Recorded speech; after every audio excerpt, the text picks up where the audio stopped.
Connecting community through business, building relationships, and building Waterloo Region. 570 News presents Business to Business, powered by Save on Energy. Here's your host, Glenn Pelche. Welcome to Business on 570 News, powered by Save on Energy. And welcome to another show. Greg DeRocher, Ian McLean, president of their respective chambers, president and CEO. Greg of the Cambridge Chamber of Commerce, Ian with the Greater KW Chamber of Commerce. Another great show coming up today.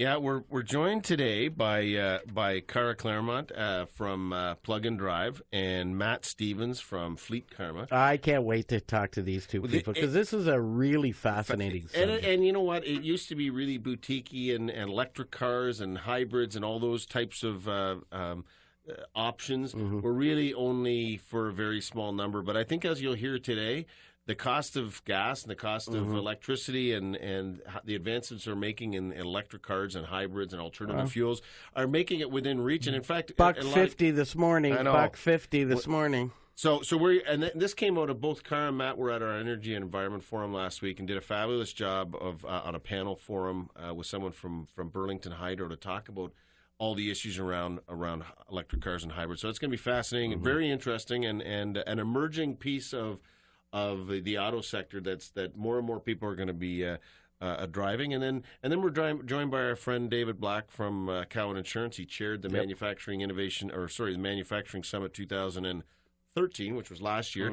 and Cowan's still a huge supporter of that. So we're going to talk a little bit about the importance of the manufacturing sector, and I think the more we highlight for people that manufacturing is still a huge component of our local economy, and why businesses here, like Cowan and others, are working with manufacturers. I think it's really, you and I, we've been blowing this horn around manufacturing for a long time. We do a great job of technology services. The universities are fantastic at pumping out the brightest and best and smartest people that can develop this stuff. But we can't just be thinkers. We have to be doers, too. And I think it's critically important. I know some people try and draw that line parallel between manufacturing and ICT. And, Toyota uses a ton of technology, but they don't produce it. They make cars. Yep. And, that's what their function is going to be for a long, long time.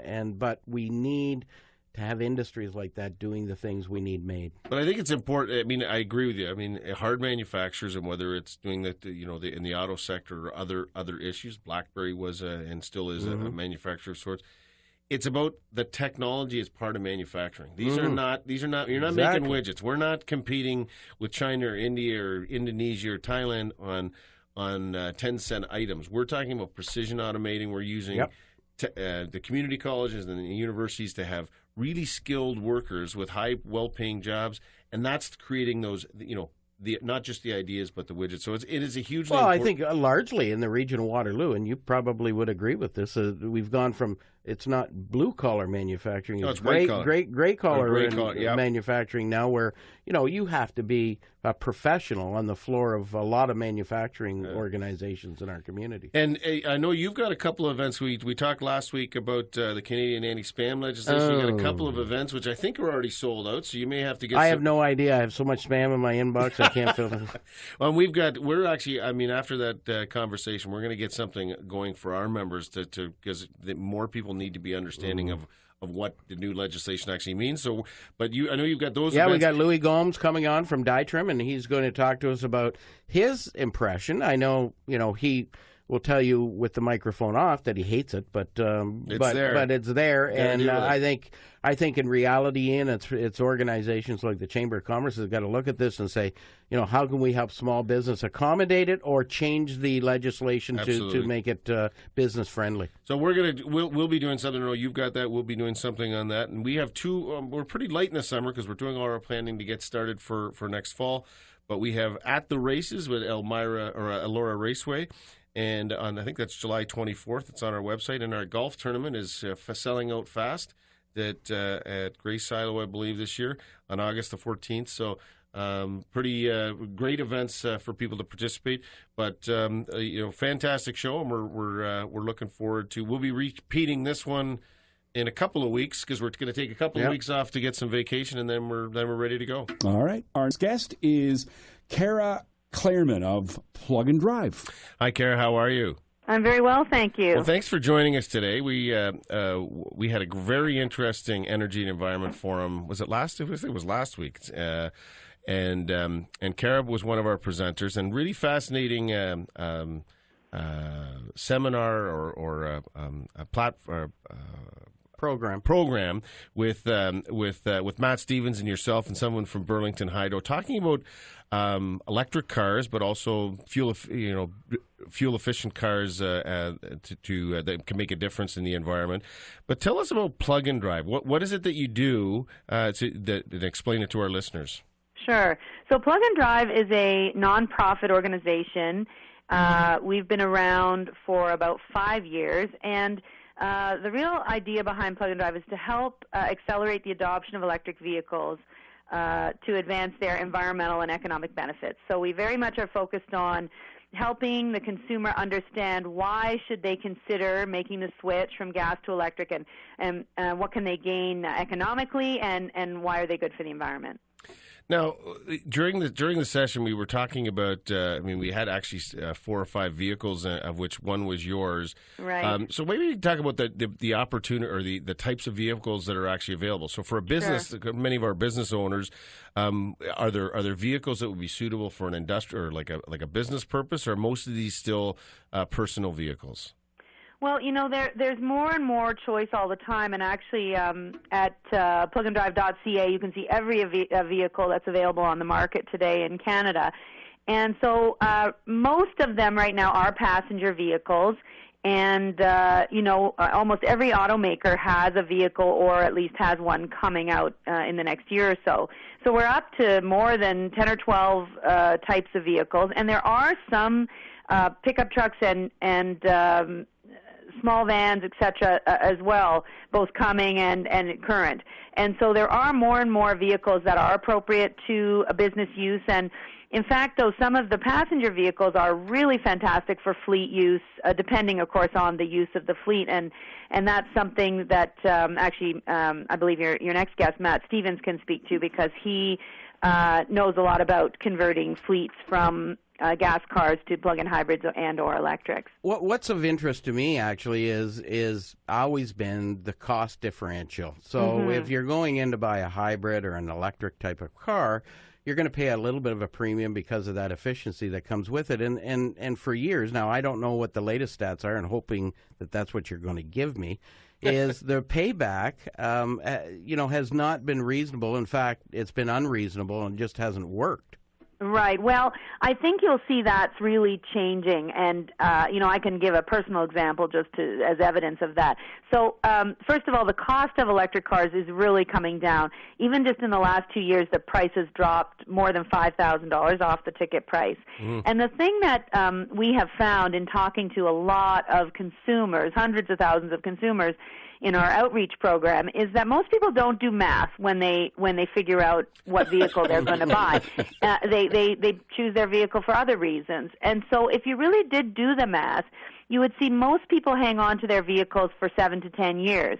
And so you're making that commitment to whatever the fuel cost is over that time. And if you look at those costs, electrics actually for most drivers are a slam dunk. So I'm switching from a gas car to an electric, 100% electric.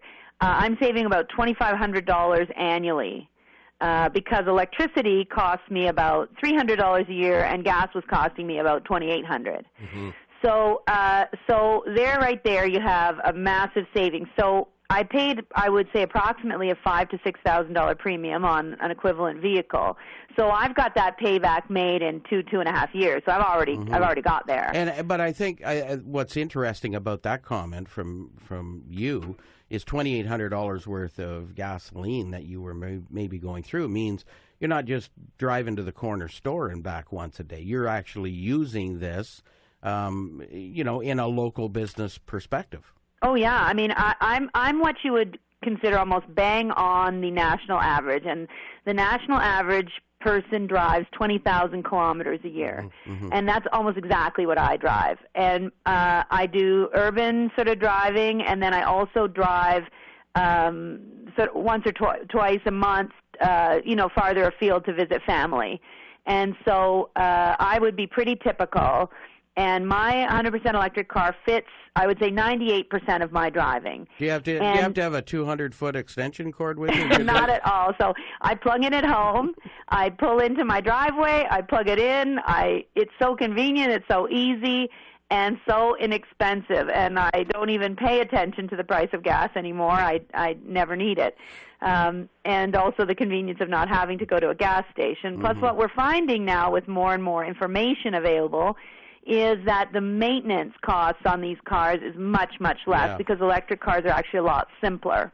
Now, I mean, just on that, because I want to come to, in a second, the distance. Like, how long can you go on a charge? Because that is one of the issues that people often talk about. But before we leave the cost structure, one of the questions that came up was actually someone from Cowan, who was one of our sponsors here on the show, was asking the question of, when you buy a car like that, do you pay a premium on your insurance rates?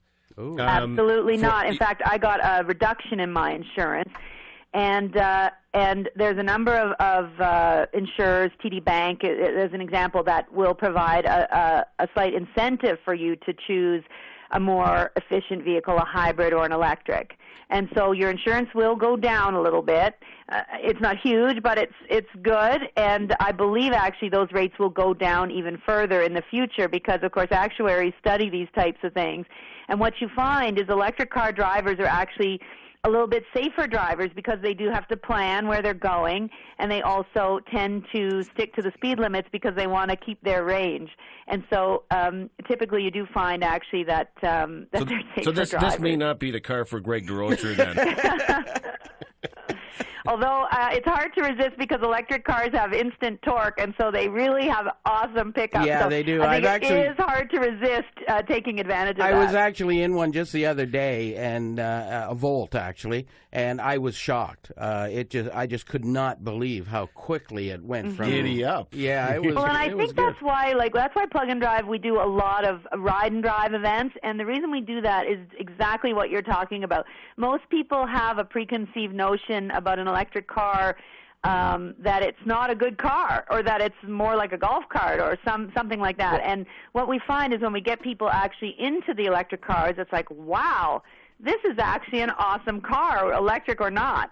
And so I think, you need to actually give people that opportunity so they can realize, what these are totally highway worthy, excellent cars. They're not sort of fringy anymore. They're right in the mainstream. You're listening to Business on 570 News. We're in conversation with Kara Clairman, President and CEO of Plug and Drive. Now, Kara, I was in a meeting down south in the wintertime, and I'm an Emerald Club member, so I get to just pick a car in the aisle with the trunk open. Right. And I was walking down the aisle, and I thought, oh, there was a Prius sitting there. And, of course, I thought, being in Toyota country, I better use a Toyota vehicle. I sat in the car for 15 minutes till finally the young lad comes over and knocks on the door. See, window. This just proves you don't have to be smart to be a president of a chamber. And he says to me, sir, are you having trouble? And I said, well, I can't get this thing started. And he says, well, you didn't realize it was he on. says, well, it is started because you rolled the window down to say hi to me. But what I will say to you is, I was a tiny bit disappointed with the takeoff on that vehicle compared to the Volt.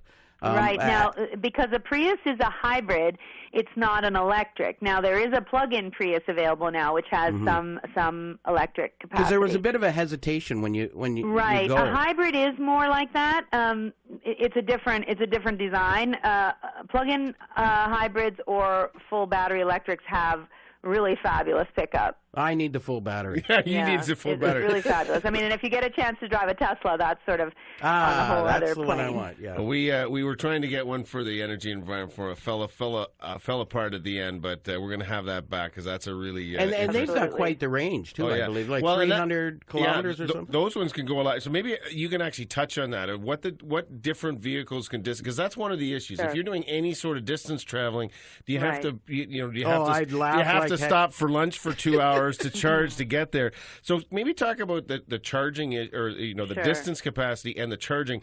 And while you are, I just read in the paper the other day in the Record, there is a story about I believe it's in Kitchener, that there's going to be an electric car charging station, which We're- I think will be the first one in the region. We're actually negotiating one for the chamber office, the okay. Gateway. Well, Fantastic. so this is coming. But maybe talk about that, because if you're going to Sure. have electric cars, people have to have the comfort that you Yes. don't know where a gas station is, but you may not know where you can charge your car. Sure. So maybe just talk about the charging and the distance issues. Sure. So I want to preface it by a lot of the issue around range is more psychological than real.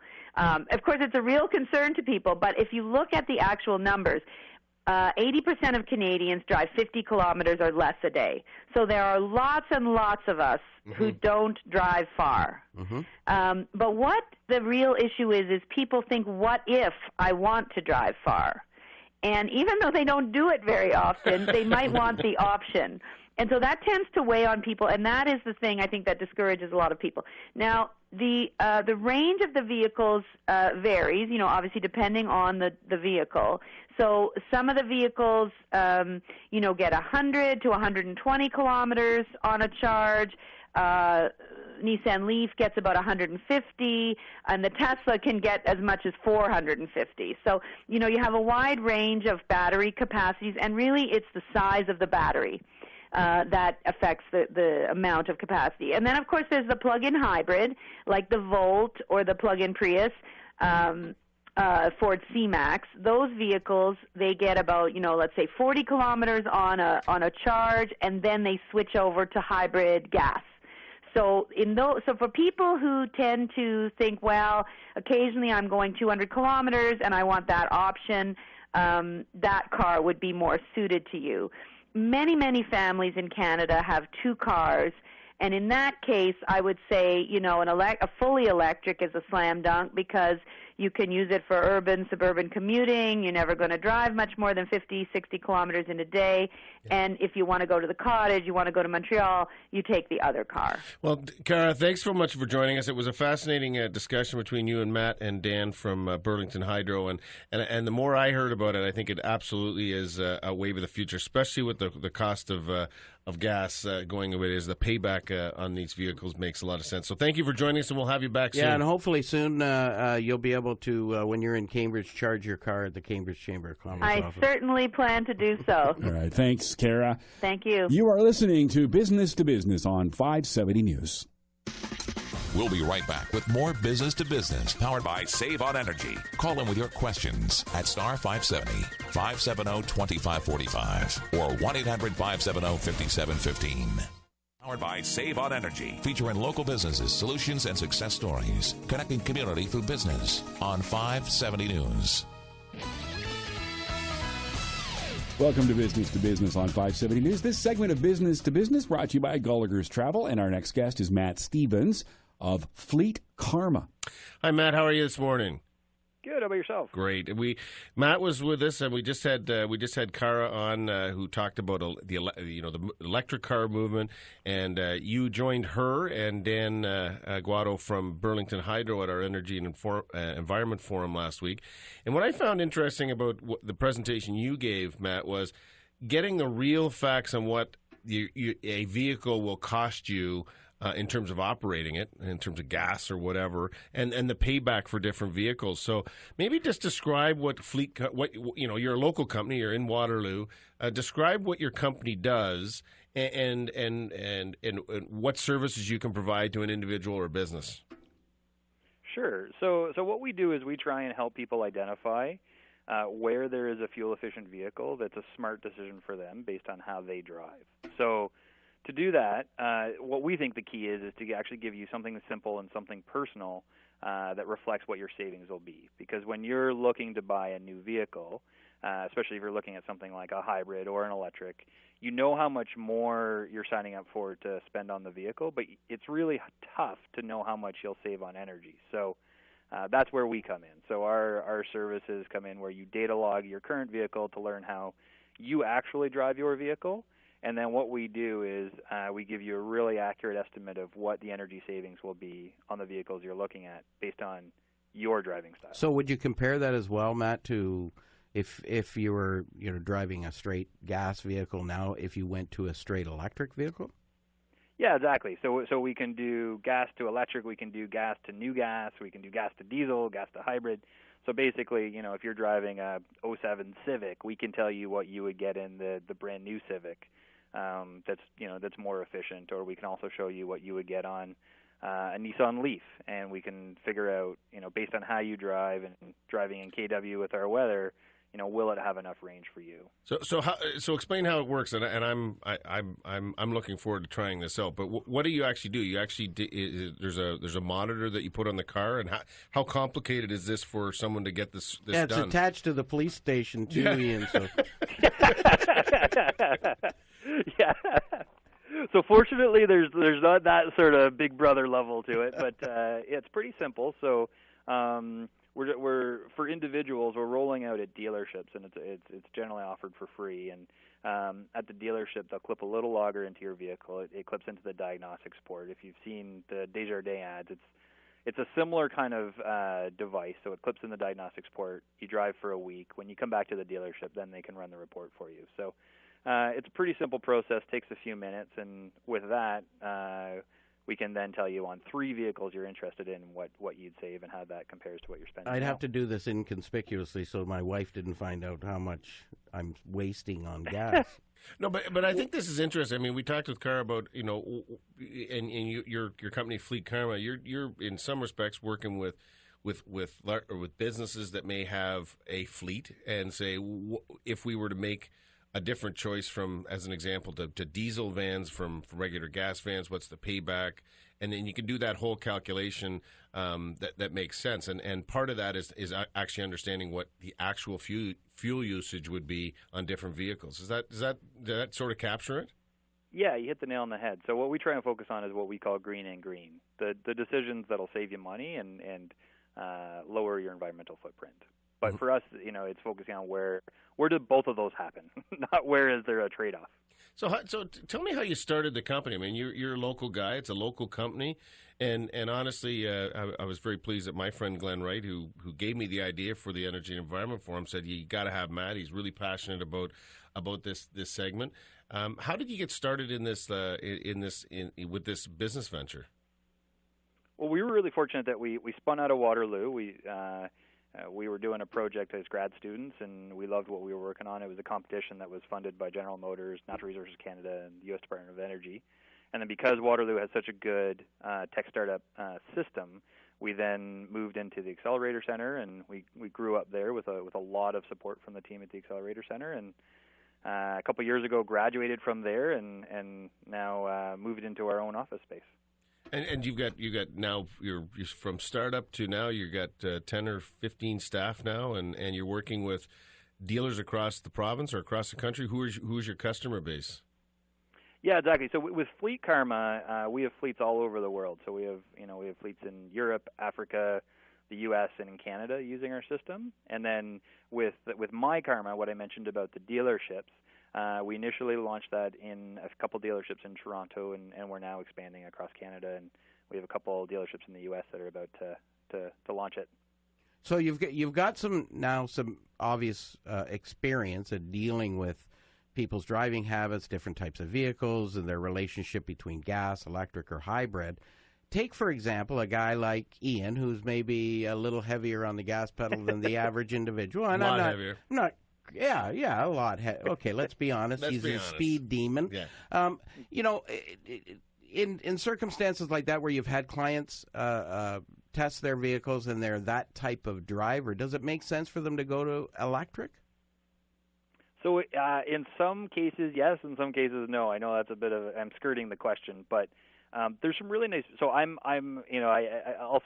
look at what Ian's report looks like, but yeah. But I'm also on the Letterfoot side of the spectrum, Mm-hmm. and there's definitely some benefits. So in some ways, EVs or hybrids can actually neutralize some of the downsides of being a lead foot. In some ways, well, the hesitation of a hybrid off the start almost trains you to be a little more patient as a driver. Well, possibly, but I drive a plug-in hybrid, and I think I could probably take most people off the line. There's a lot of torque on the EVs. But I think it's actually more that since you can get regen, since when you slow down the vehicle, you can recoup some energy, that actually adds a little bit of forgiveness for us leadfoots in the group. Yep. Now, there's a bit of a caveat to that, especially around higher speeds and aerodynamic losses. But without getting too much into the weeds, there are some cases where you can drive the way you want, but the electric will actually be gentler on the energy consumption, even though you're a leadfoot. Because I thought especially the all electric vehicle, if you're a leadfoot, you're going through lots of juice because you're using a big surge coming off of the start and. So in some cases, but what I would say is I would differentiate high speeds and rapid starts and stops. Yeah. So okay. So high. Mm-hmm. Sorry, I was just going to say, I mean, one of the things that I got from your presentation at the forum was Cara is obviously, and you work closely with her, is promoting electric cars. You're just promoting the best choice for a consumer or a company based on their habits. Based on their habits. So it might be diesel, it might be a high, a new, as you said, new fuel. It may be a conventional car, depending on what the two choices inside a regular fuel. So that's what you're doing, is you're trying to give people the information so that they might make the right choice for themselves or their business. Absolutely. Yeah. All right. And that's where, we think what we're finding in general is people end up in, on average, a more fuel-efficient vehicle, more on that side of the spectrum because it's a good financial decision. But, there's people that come in that say, hey, maybe I want to buy a hybrid, but when we run the numbers, it really doesn't make financial sense for them. Yeah. And that's okay. Well, thanks for joining us, and I'm looking forward to getting the diagnostics done. I need to get a copy of the report as well, Matt. We're going to get one for Greg, too, okay, Matt? I will drop 2 loggers off at your office today. Okay. Thanks a lot. Thanks, Matt. Matt Stevens was our guest from Fleet Karma. You're listening to Business on 570 News. Business to Business, powered by Save on Energy, a presentation of 570 News. Watch the live video webcast at 570news.com. We'll return with more Business to Business. It's what you know. It's who you know. Connecting community through business. This is Business to Business on 570 News, powered by Save on Energy. Welcome back to Business on 570 News, powered by Save on Energy. Joining us now is David Black of Cowan Insurance. We've been now working with you. Last year, you actually chaired the Manufacturing Summit 2013 on behalf of Cowan and the group that was putting it together. But today we do want to talk a little bit about the summit and why that's important. But tell us what you do at Cowan and how it relates to manufacturing. Well, I'm at Cowan. I've been there for 8 years, and I'm now the industry leader and vice president of manufacturing. So what that means is I'm responsible for the manufacturing growth at Cowan across all lines of our business, which includes the personal lines and commercial lines brokerage, the benefits and pensions practice, as well as our wealth management practice. So you have a broad understanding of manufacturing. Across the region and across southwestern Ontario. Absolutely. My experience goes back more than 20 years, where I used to work on the insurance company side as an underwriter, and I focused exclusively on crafting policies for manufacturing.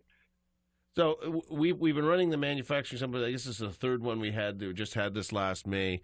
And the reason that we do that as chambers and along with the Excellence in Manufacturing Consortium, the Manufacturing Innovation Network, and Center for Family Business is that I don't think people understand how important manufacturing is to our local economy here in the region of Waterloo and across southwestern Ontario. So it's still probably about 18 to 20% of our local output here in the region of Waterloo. What's your understanding or what's your experience across southwestern Ontario of how important that is as an industry sector across the province? Well, at Cowan, it's our second largest industry segment that we serve. To the region, it's significant. It's about 20% of the labor force. There's almost or around 1,000 manufacturers in the region. Because of the amount of labor or the amount of employment, it actually is the largest locally in the region in terms of employment. And compared to other CMAs or census metropolitan areas, our region provides the highest percentage of employment in manufacturing in Canada. David, your growth rate. Carry on. Go ahead. The growth rate in manufacturing was twice the national average in each of the past 3 years, and we feel it's extremely important to understand the industry and grow with the industry. Well, and that leads to an interesting question that I was just thinking of. I as well was in the insurance industry for a number of years, but what's interesting is as an insurance professional, when you're sitting down with your client, and in your case, going to be manufacturers largely, oftentimes the topic of conversation does generally move away from the business of insurance, and you start talking about industry trends and challenges and obstacles that are in their way. What are you hearing from manufacturers now as some of their bigger challenges and where we as a community of business leaders can champion some solutions to those? Well, obviously, there's a lot of competition from foreign markets. Until recently, the very strong Canadian dollar has been a big challenge, and then just the global economy overall. Fortunately, we're seeing that the global economy is strengthening. There is increase in exports, and the Canadian dollar is softening. Now, to suggest to a manufacturer that hey, just wait for the Canadian dollar to soften and depreciate, that's going to be the answer to your prayers. It's not. Mm-hmm. We find that our Canadian manufacturers have been very successful just due to the innovation that they provide, the value-added services, the highly trained and well-educated sales force, and really just the significant relationships that they've been able to develop with their customer base. So I think that the next wave is through hopefully investing in plant and equipment, something that's going to help drive down costs for them. Well, so I believe we need support from a tax perspective in order to help that. Well, and one of the things that we've worked at, I think is when I first got to the Chamber, the Greater KW Chamber, was one of the first resolutions we jointly submitted. I think it was to the Ontario Chamber and then again federally, was to support advanced manufacturing, because that's really what the manufacturing that's left in this province, in this country, are leveraging technology and skilled people, whether it's in robotics or precision automation, those sorts of things.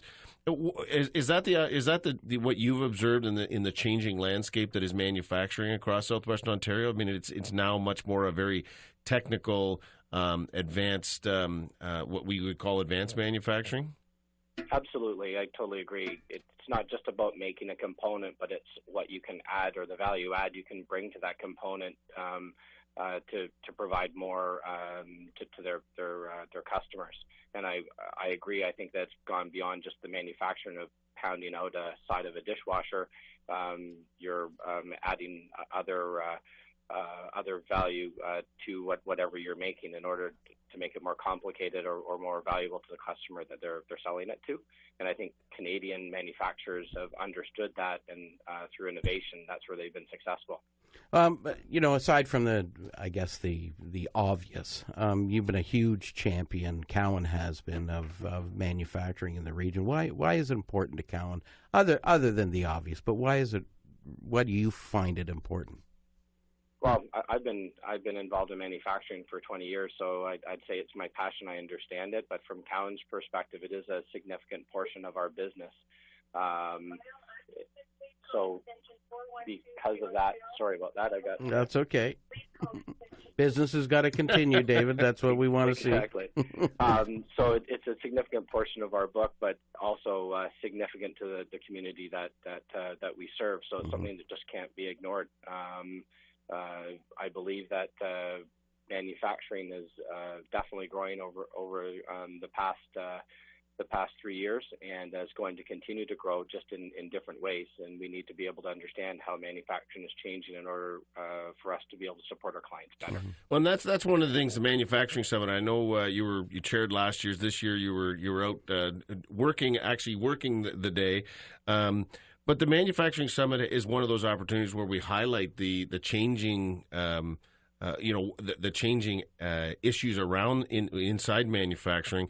So Cowan has supported, along with our other sponsors and partners, not simply for as a business development tool, but because it's the right thing to do for the community. And we've appreciated, bringing some focus to this issue, because it's something that chambers are very interested in, and it's important. It should be important to everyone listening.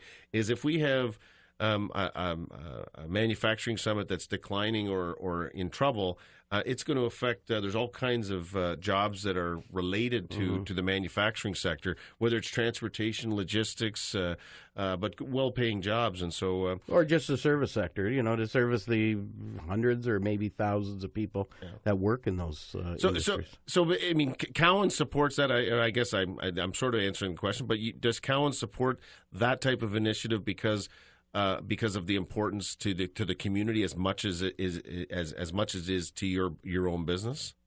Well, we feel we're a trusted advisor, just like the other supporters of the Min Summit, Gowings, TD Bank, and KPMG, and have to make sure to mention that the KW Chamber and the Cambridge Chamber did a fabulous job this year of organizing the event. And it's last year I chaired it. This year we definitely provided significant support, but it's getting more and more recognition, and more people are attending, so it's moving in the right direction. We feel that it helps us bring something different than what I call an expensive piece of paper and an invoice to a client. We're trying to bring something different as trusted advisors to help them understand, or bring some education to help them understand their segment a bit better, and for us to understand what some of the issues they're experiencing. So, well, thank you for joining us today, and we're already knee deep in planning for next year's summit, which I think we're going to move into June, a little later in the spring. But we've already got some plans to bring. Trying to get Don Walker from Magna International to come and speak as our keynote, but we'll look forward to working with you and the rest of the Cowan gang on Manufacturing Summit 2015. Thanks for joining us today, David. Well, I appreciate the opportunity, guys. Have a good weekend. All right. It's David Black of Cowan Insurance. You're listening to Business on 570 News. This segment of Business to Business is brought to you by Cowan Insurance. We'll be right back with more Business to Business powered by Save on Energy. Call in with your questions at star 570 570-2545 or 1-800-570-5715. It's a strong Waterloo region, and when businesses support each other, they support the community. Now back to Business powered by Save on Energy on 570 News.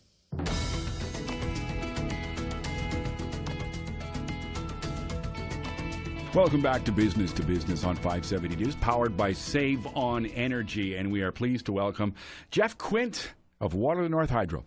Well, Jeff, thanks for coming in again. And we've talked in these summer months. We've talked about cooling and how that affects your thing. We've talked about lighting in general, about how that can affect your energy usage and your costs. And we've talked generally about how to get started in different sectors. But today, you actually brought in. You've got a little example of the new type of light bulbs. And this one is called a Philips Slim Style, but it actually looks sort of like a regular incandescent bulb. Why don't you talk today a little bit about the different types of actual bulbs, their costs, and the incentives or the rebates that you have through Save on Energy for people to start buying these when they go to their Home Depot or Canadian Tire or their hardware store? Perfect. Yes, these ones I brought in today. This happens to be a Philips bulb, but there's many bulbs on the market, whether it's GE or Sylvanian. There's lots of products on the market, but these bulbs are catching on, and the prices are coming down. This one in particular goes for about $11.95 at Home Depot, and you can get an incentive on the spot with a coupon for $5 off. That's taking that product down to $6 or $7 right on the spot. $6 or $7 still seems like a lot of money compared to an incandescent or one of those small compact fluorescent curly ones, right? This costs about $1.26 a year to run. Mm-hmm. Well, it's at 10.5 watts. If you had a 60-watt bulb, it would cost 6 times as much to run it. So you're looking at, $750. Within a year, you've almost paid this lamp back. How long does it last, though? We're talking 22.8 years. You put this in when your first child's born, they're going to be off at university before you have to replace it. You're going to sell the house maybe 2 or 3 times over. So these lights should last in the right applications for a long, long period of time. But that's what I emphasize is reading these boxes. And you can see on the one end, it's got almost like a nutritional facts section on the side of it. And it's called lighting facts. But in that is where you'll find a lot of information. And one of the catches we get all the time with LEDs, and it happened with the Christmas lights early on, is that they were this ugly, cool white. Mm-hmm. And nobody really liked them. Well, there's a little lighting scale on the side, and it goes from warm to cool. And there's some values underneath there. Ignore the values, but make sure you're looking for that color temperature that really matters, because that's what's going to make or break you at home. Mm-hmm. You're going to take this lamp home, and you or your wife or your kids are not going to like the use of this light just because of that. So a lot of times the LEDs got pegged in a market that, they had this ugly color to them, but it was just because there was a limitation in technology, and that's changed so much these days. I think, too, Jeff, and you'd probably agree with this, the more people that start to buy these, obviously, that's why the price is starting to come down, because they were horrifically expensive when they first came out. But I think it's a no-brainer. I know at the Cambridge Chamber of Commerce we got encouraged by our local utility to take advantage of some of the programs and come over and have a look at our facility. And actually, we put in our boardroom a bunch of LED lights for spotlighting. First of all, that was 4 years ago, I guess. Never had an issue with any of them burning out, obviously. They got long life. But that, along with a lot of the other improvements, tremendous savings. Like, I couldn't believe less than half our hydro bill is now compared to prior to having Save On Energy folks in our Cambridge utility come in and have a look at what we could do. No, and there's lots of opportunities. And with technology advancing, there are bulbs that respond to apps on your smartphone now, and they change color. So if you want one red and one blue, you can have that in a room just from your phone. So the technology has advanced so far on these. Well, I think this is great. I've used some of these bulbs before, and you had to get a special one to be dimmable, and it was very, very expensive. And the cost this is amazing that, in 1 year you can recover your cost and from buying it, but it's going to cost you for the next 21 years a fraction of what a regular bulb would cost you. Exactly. You always want to look long term when you're making an investment. All right. Days. Thanks for coming up, Jeff. Jeff Quint's our guest from Waterloo North Hydro.